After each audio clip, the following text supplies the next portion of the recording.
Capítulo 1. La constitución del cuerpo de Cristo, con el Cristo todo inclusivo como elemento de vida.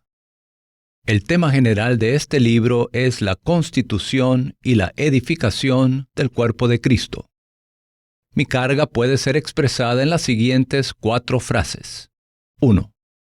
El grano de trigo cayó en la tierra y murió para producir muchos granos. 2. Aunque somos muchos granos, somos un solo pan, un solo cuerpo, el cuerpo de Cristo. 3. Estamos creciendo y siendo transformados en piedras preciosas para el edificio de Dios. 4.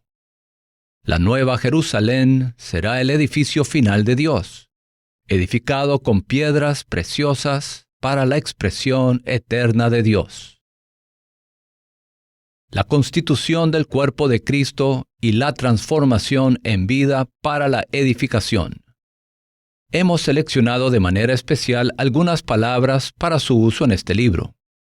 La primera es la palabra constitución. No usamos esta palabra para denotar la constitución de algún tipo de organización. Más bien, la usamos para denotar algo que está constituido de ciertos constituyentes particulares. La Iglesia como cuerpo de Cristo no es una formación ni una organización, sino una constitución que ha sido constituida con el Cristo de vida como su elemento constitutivo. Mi carga es poder ayudar a los santos a ver que el cuerpo de Cristo es una constitución, una entidad constituida con el Dios triuno corporificado en Cristo, quien es el elemento de vida. No obstante, la Iglesia no solo ha sido constituida con Cristo como su elemento, también está siendo edificada por la transformación en vida. Por tanto, es nuestra intención abordar 2 cosas en este libro. 1. La constitución del cuerpo de Cristo y 2. La transformación para la edificación del cuerpo de Cristo. Quisiera que todos queden impresionados con estas 2 palabras: constitución y transformación. La constitución del cuerpo de Cristo con el Cristo todo inclusivo como elemento de vida. En este capítulo queremos ver la constitución del cuerpo de Cristo con el Cristo todo inclusivo como elemento de vida. Estas palabras quizás parezcan muy comunes, pero la expresión elemento de vida no es tan común. ¿Cuál es el elemento de vida del cual la Iglesia ha sido constituida? Debemos ver que la Iglesia como cuerpo de Cristo no ha sido constituida con un Cristo sencillo, sino con el Cristo todo inclusivo como elemento de vida. Cristo, el Dios triuno corporificado en humanidad como la fuente de vida, representado por el árbol de la vida. Este Cristo todo inclusivo es la corporificación del Dios triuno. Todos sabemos que Dios es invisible y muy abstracto y misterioso. Es difícil para cualquiera decir quién es Dios, cómo es Dios, qué es Dios o dónde está Dios. ¿Quién puede hacer esto? No creo que nadie pueda hacer esto. Sin embargo, tal Dios, el Dios triuno, ha sido corporificado en la carne en un hombre visible. Cristo es este hombre. Entonces, ¿quién es Cristo? Cristo es el propio Dios triuno corporificado en un hombre de carne. Este Cristo, como corporificación del Dios triuno, es la fuente de vida. Y como fuente de vida, Él es representado por el árbol de la vida. Leer la Biblia no es tan fácil. La Biblia no es un libro sencillo. Contiene muchas palabras sencillas, pero también muchas figuras retóricas. Una de estas figuras es el árbol de la vida. ¿Alguna vez ha oído usted hablar de un árbol así?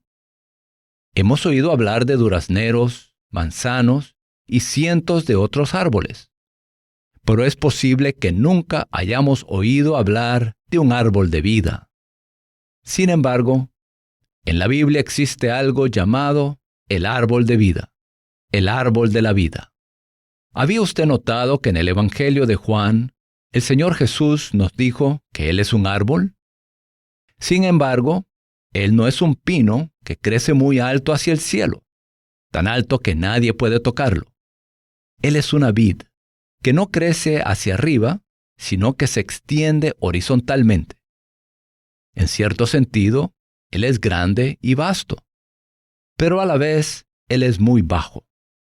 Él no crece muy alto hacia el cielo, sino que se extiende sobre la tierra. Incluso un niño pequeño puede tocarlo. Él es grande y se extiende, pero a la vez es bajo. Esto es lo que Él nos dijo en Juan 15. Luego, en otro pasaje del Evangelio de Juan, el Señor nos dijo que Él es vida. Él es un árbol y Él es vida. Y si usted junta estas dos cosas, tiene un árbol de vida, el árbol de la vida. Cristo es el árbol de la vida. Según Génesis 2, los árboles del huerto del Edén eran buenos para comer. El árbol de la vida no era la excepción a ello. También era bueno para comer. Nosotros comemos de todo tipo de árboles a fin de nutrirnos. ¿Pero se ha dado cuenta usted de que necesitamos otro tipo de árbol? Necesitamos el árbol de la vida, que es Dios corporificado en Cristo. Un cuadro o figura vale más que 1000 palabras. En esta figura, Cristo se nos presenta como un árbol, no como un pino, sino como una vid que se extiende delante de nosotros.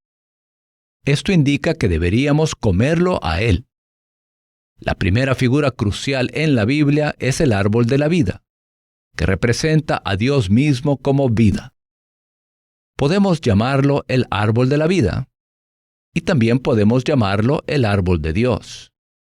El árbol de la vida es el árbol de Dios. Debemos comprender que este árbol de la vida es Dios mismo.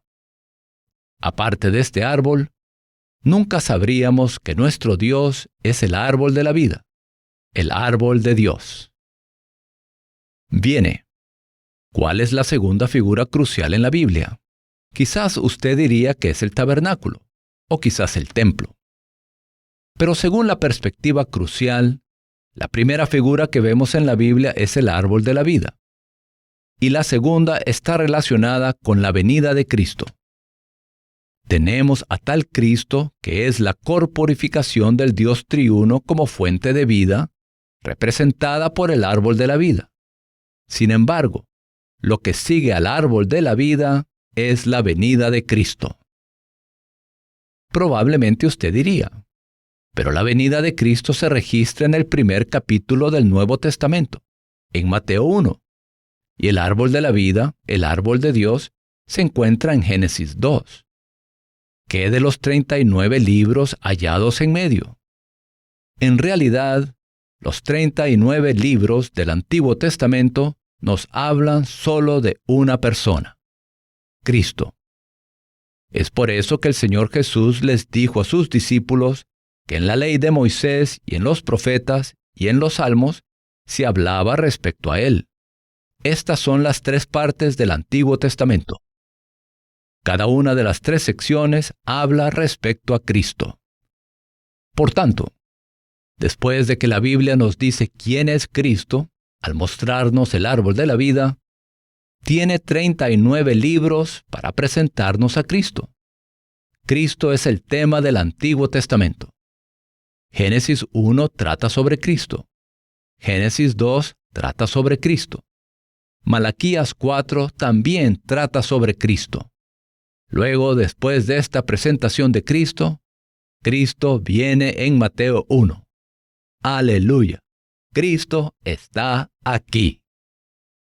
Por medio de la encarnación para hacerse carne, un hombre en semejanza de carne. Cuando era joven, me enseñaron que Jesús nos ama y que Él descendió del cielo a la tierra. Sin embargo, yo no sabía cómo Él descendió a la tierra. Cristo es Dios, y nadie podía acercársele. Él es el Dios invisible y misterioso. Sin embargo, un día, 4000 años después de que creó al primer hombre, Adán, Él vino. Después de que creó a Adán, este Cristo permaneció escondido durante 4000 años. Pero durante estos 4000 años, Él profetizó aquí y allá, diciéndole a la gente que vendría. En Génesis 3, versículo 15, Él nos dijo que vendría. En Isaías 7, versículo 14, Él dijo que vendría por medio de una virgen. En Isaías 9, versículo 6, Él dijo que vendría como hijo, pero que sería llamado el Padre. Luego, 4000 años después de haber creado a Adán, Él vino. La Biblia nos dice que Cristo vino por medio de la encarnación. Él vino al entrar en el vientre de una virgen y al ser engendrado allí. El Dios invisible entró en una virgen humana y fue engendrado allí. Además, permaneció allí en el vientre durante 9 meses. De esta manera, Él, como Dios, se mezcló con el hombre. Luego, después de estar en el vientre 9 meses, Él nació. Él nació, por un lado, como Dios, y por otro, como hombre. Por tanto, Él era un Dios hombre que tenía un nombre humano, Jesucristo. Sin embargo, la gente lo llamaría Emmanuel, que significa Dios con nosotros. Él ciertamente es un hombre, pero también es Dios. Este fue el milagro más grande de todo el universo, incluso más milagroso que la creación del universo. Dios entró en el hombre y permaneció en un vientre humano durante 9 meses. Y luego, cuando nació, Él era tanto Dios como hombre. De modo que en la historia de la humanidad hubo en la tierra una persona especial que era tanto Dios como hombre. No había nadie más semejante a Él. Como sembrador, aquel que distribuye la vida divina. Todos sabemos que Jesucristo nos ama y que Él vino para ser nuestro Salvador. Es bueno que Él sea un Salvador, pero Él es más que un Salvador. Él nos dijo que es el sembrador. Un sembrador siembra la semilla de vida. Por tanto, el Señor como sembrador es aquel que distribuye la vida divina. Él vino para que tengamos vida y para que la tengamos en abundancia. Pero, ¿de qué manera vino Él para que tengamos vida? Fue al venir y sembrarse en nosotros. Él es el sembrador, aquel que distribuye la vida divina. Y debido a que Él se sembró en nosotros, todos tenemos esta vida. ¿Qué significa ser salvos? Algunos tal vez digan que ser salvos es ser perdonados de nuestros pecados. Esta respuesta es correcta, pero no es lo suficientemente adecuada. Ser salvos no es meramente esto. Ser salvos es recibir a Jesús en nuestro ser. Para sembrarse, esto es, para impartirse o dispensarse. El sembrador distribuye la vida divina en nosotros al sembrar, impartir y dispensar. Él no meramente sembró, sino que también impartió la vida divina para asegurarse de que Él entrara en usted. Y no meramente imparte, sino que también dispensa la vida divina de una manera fina, poco a poco. Desde el día en que usted fue salvo, Cristo ha estado dispensando la vida divina poco a poco cada día. Él no puede dispensar mucho en usted de una sola vez. De lo contrario, usted estallaría. como semilla de vida del trigo, que representa la palabra. Cristo se siembra, se imparte y se dispensa como semilla de vida del trigo. Esta semilla de vida del trigo representa la palabra. Un día el Señor Jesús vio a Pedro, quien pescaba, y le dijo: «Venid en pos de mí». Entonces Pedro vino y fue cautivado. A partir de ese día, Jesús nunca pudo salirse de Pedro. Por medio de su palabra, Él se imparte en nosotros como una semilla. Una semilla es preciosa y pequeña.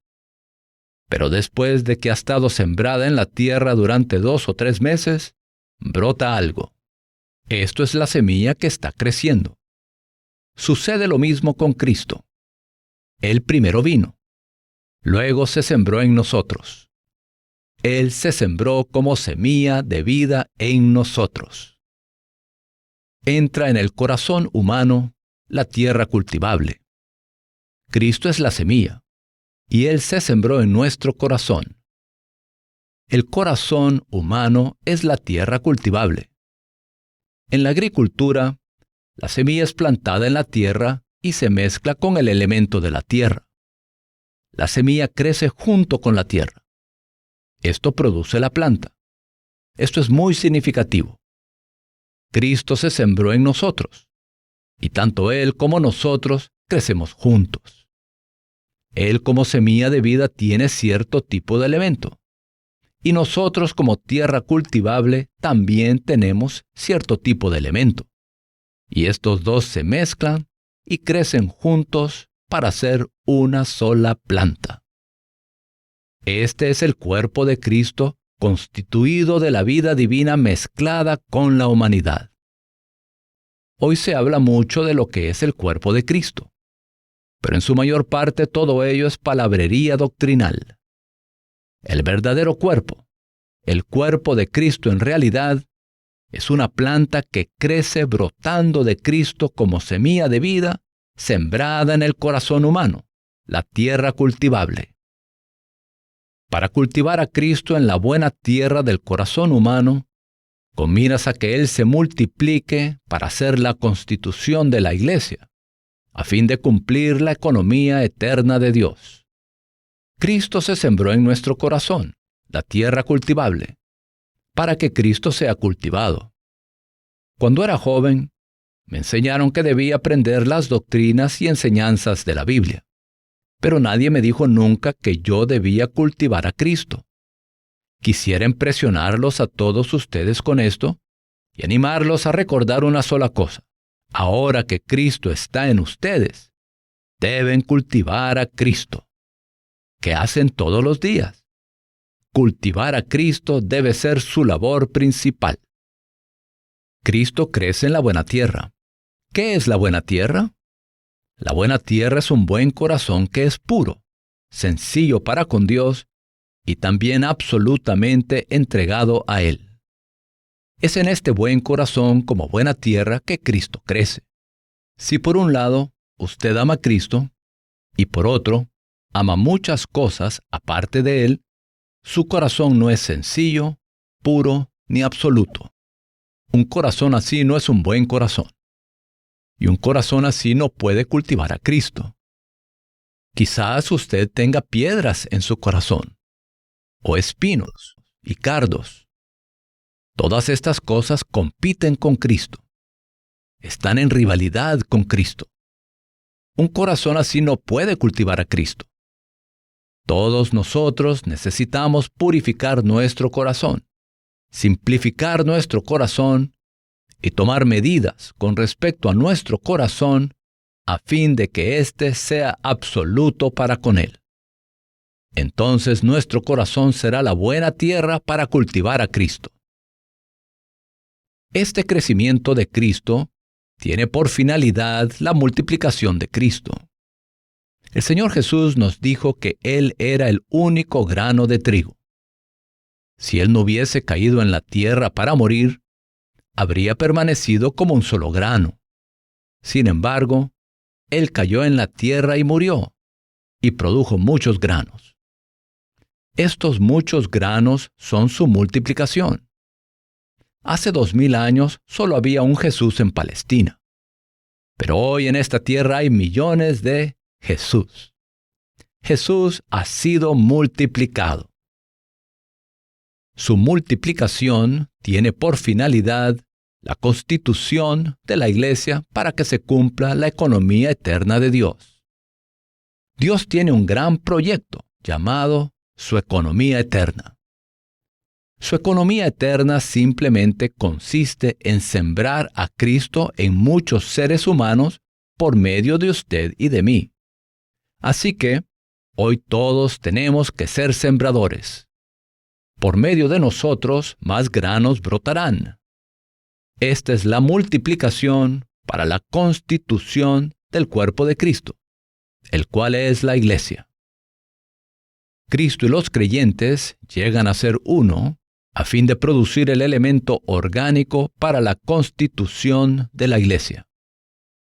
Cristo como semilla de la vida divina y los creyentes como tierra humana cultivable llegan a ser uno a fin de producir el elemento orgánico para la constitución de la Iglesia.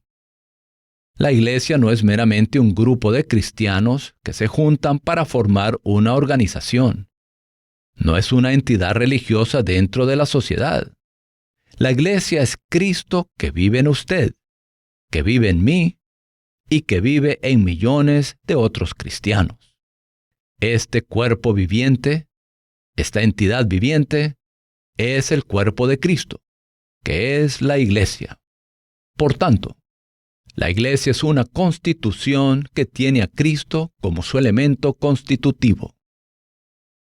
Hace de la Iglesia el cuerpo de Cristo que tiene al Espíritu, al Señor y a Dios el Padre como su contenido.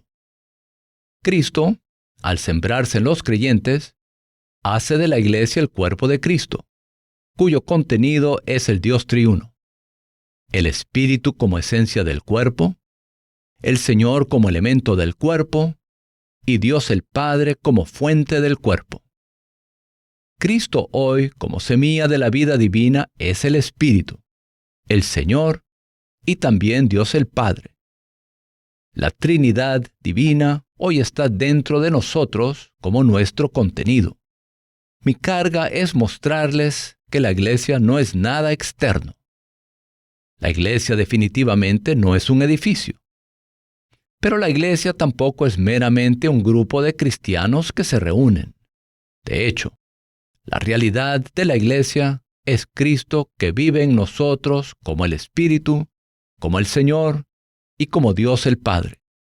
Cristo mismo es el contenido de la Iglesia. El Cristo todo inclusivo, como corporificación del Dios triuno, llega a ser la Iglesia como su cuerpo y cada miembro del nuevo hombre. Debido a que Cristo mismo es el contenido de la Iglesia, Cristo llega a ser el cuerpo. ¿Qué es la Iglesia?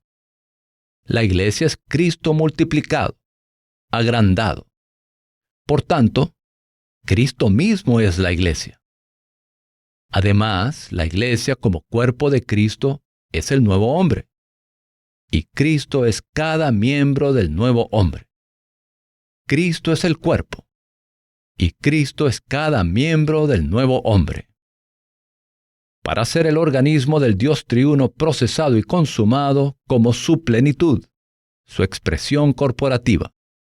Puesto que Cristo es tanto el cuerpo como cada miembro del nuevo hombre, la Iglesia es en realidad el organismo del Dios triuno procesado y consumado. Los seres humanos tenemos un cuerpo vivo y orgánico, que es un organismo para expresarnos. Si yo no tuviera un cuerpo, tendría que estar aquí como un fantasma. Mi hablar entonces los asustaría. Sin embargo, tengo un organismo muy bueno que me expresa, el cual es mi cuerpo. Cuando usted ve mi cuerpo, dice, «Oh, ese es el hermano Lee». Esto es lo que hace un organismo. De la misma manera, la Iglesia es un organismo del Dios triuno que lo manifiesta y expresa como su plenitud, su expresión corporativa. llega a su consumación en la Nueva Jerusalén. Este organismo llega a su consumación en la Nueva Jerusalén, primero en el reino milenario en pequeña escala, y por último, en el cielo nuevo y la tierra nueva en una escala completa. En realidad, toda la Biblia habla de este organismo.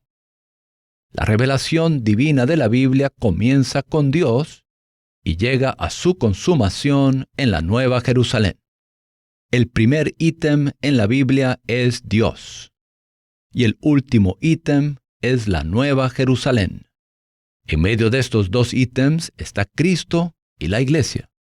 La Biblia nos enseña acerca de Dios, cuya consumación se halla en la Nueva Jerusalén por medio de Cristo y la Iglesia. Esta es la Biblia. La vida cristiana es una vida en la que vivimos a Cristo para la constitución de su cuerpo. Según los ítems abordados anteriormente, podemos ver que los cristianos, como miembros del cuerpo de Cristo, somos personas muy particulares. Sin embargo, muchos cristianos no andan según la norma de Dios establecida en la Biblia para los creyentes. Para la mayoría de los cristianos, la vida cristiana es una cuestión de aprender la Biblia y de mejorar su carácter y conducta para agradar a Dios, para glorificarlo, para salvar a los pecadores mediante la predicación del Evangelio de Dios, etc. Sin embargo, debo decirles, esto no se conforma a la norma de la intención de Dios en su redención eterna y salvación completa. Un cristiano debería ser alguien que principalmente vive a Cristo para la constitución del cuerpo de Cristo, el cual es agrandado y constituido con todos sus verdaderos creyentes, con Cristo como su elemento de vida. La revelación divina de toda la Biblia nos revela que Dios, en su economía eterna, desea obtener un cuerpo orgánico para Cristo. Fue con este propósito que Él creó al hombre a su propia imagen y conforme a su propia semejanza. Fue con este propósito que Él deseaba ser la vida del hombre. Fue con este propósito que Él se encarnó para ser un hombre y unirse con el hombre como una sola entidad. Fue con este propósito que Él efectuó su redención eterna por medio de la crucifixión y llevó a cabo su salvación completa por medio de su resurrección. Fue con este propósito que Él se derramó como espíritu, todo inclusivo y consumado, para la constitución de la Iglesia como cuerpo de Cristo. Fue con este propósito que Él nos escogió, predestinó, llamó, redimió, salvó y regeneró consigo mismo como nuestra vida en Cristo, a fin de que fuésemos los miembros orgánicos del cuerpo de Cristo. También fue con este propósito que Él nos está santificando, renovando y transformando para el crecimiento y la edificación del cuerpo de Cristo. Todo esto nos presenta un panorama claro de que la intención de Dios en su economía eterna es que cultivemos a Cristo, vivamos a Cristo y magnifiquemos a Cristo para que podamos ser maduros en Cristo, a fin de que tengamos la plena medida de su estatura y seamos edificados por medio de la transformación a la medida completa de su plenitud. El apóstol Pablo, cuando era Saulo, estaba equivocado al guardar la ley de Dios como meta principal de su vida. Después de que fue salvo y regenerado, la meta principal de su vida fue corregida, pues dejó de guardar la ley para vivir a Cristo. Pablo vio que él había sido crucificado con Cristo, y que ya no vivía él, mas Cristo vivía en él. Así que él se esforzaba por vivir a Cristo, a fin de que Cristo pudiera ser magnificado en él, para la edificación del cuerpo de Cristo y el cumplimiento de la economía eterna de Dios. Ser cristiano depende principalmente de vivir a Cristo para la constitución y edificación del cuerpo de Cristo. Esta es la realidad del recobro del Señor en esta era. Sin Cristo como elemento de vida para la constitución del cuerpo de Cristo, y sin el cuerpo de Cristo como plena expresión del Cristo todo inclusivo, el recobro hoy sería reducido a cero. No consideren a la Iglesia meramente según las enseñanzas y prácticas externas tocantes a las iglesias locales, la Iglesia Universal, la autonomía local, o según esto o aquello. La Iglesia en su realidad no se encuentra en esa esfera. La Iglesia es enteramente un asunto del Cristo que vivimos y magnificamos. Si vivimos nosotros mismos, no somos ni la Iglesia Universal ni una iglesia local. Pero si vivimos a Cristo, Él lo es todo, la Iglesia Universal y la iglesia local. ¿Por qué hay divisiones hoy? Simplemente porque la gente habla de doctrinas y prácticas en cuanto a la iglesia, pero pasa por alto vivir a Cristo. Si vivieran a Cristo, no se produciría ninguna división. 7 figuras en la historia del Dios triuno. Esta es la historia del Dios triuno. Primero, la Biblia nos muestra que el árbol de la vida representa al Dios triuno. Luego, Él vino en encarnación para ser el único grano en la carne, quien murió y resucitó para producir los muchos granos. Por medio de la encarnación, la crucifixión y la resurrección, Dios llegó a ser los muchos granos, que somos nosotros. Como muchos granos, somos molidos hasta convertirnos en harina para hacer un solo pan. Y este pan es el cuerpo de Cristo. El cuerpo de Cristo es el nuevo hombre como organismo del Dios triuno, el cual finalmente llega a su consumación en la Nueva Jerusalén. En la historia del Dios triuno tenemos estas 7 figuras: el árbol de la vida, el grano de trigo, los muchos granos, el único pan, el cuerpo de Cristo, el nuevo hombre y la Nueva Jerusalén. Recuerden estas 7 figuras, pues son el extracto de toda la Biblia. Como hemos visto, la gracia es algo de Dios forjado en nuestro ser. La gracia es que Dios le diría: Satanás, ¿no te das cuenta que yo voy a forjarme en ellos? Estamos aquí no solo como el objeto de la misericordia de Dios y bajo su misericordia, sino también somos el objeto de la gracia de Dios.